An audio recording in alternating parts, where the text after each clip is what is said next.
So hello friends, I am Neeraj, and in this session let us talk something very important and very crucial during any software development, and that is debugging. Because debugging is very crucial, and there are lots of on many occasions we need to check the intermediary like value of a variable or a output of any function which we are intending to use.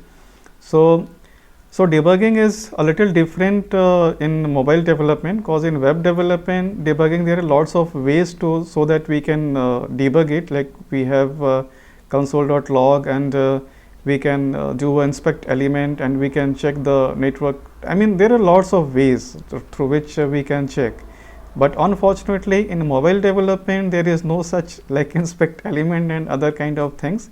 So but yes, the question is like how we can debug it.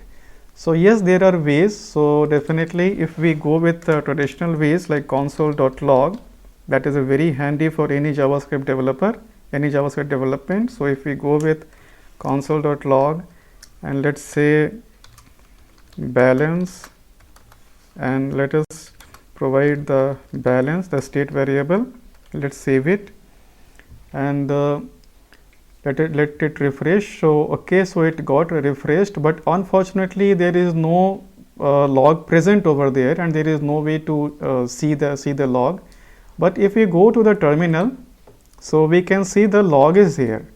So like it says balance is here, balance is 0, but there is another way so that we can see the debug output in the screen itself, and that is our console.warn. Okay, console.warn, and let us copy this and paste it here, and let us save it. And now when our page got reloaded, this screen got reloaded, refreshed. So right now we can see our like messages like balance is 0 on the screen itself, and we can just we can render, I mean we can render our whole object also, so no worries about that. And one more thing, that is one thing that would be pretty much clear while we click on increment button. So click on increment, and we can see like although we didn't provide any console.warn inside the increment function, but still it says balance is 1. Let us close it out. Again press increment, and the reason behind is that whenever we are we click on increment button, so our balance is a state variable, and we are setting it, we are updating the state. So as we know that whenever there is any change in the state, so that component gets re-rendered. So this is why we are getting this warning balances, and so on.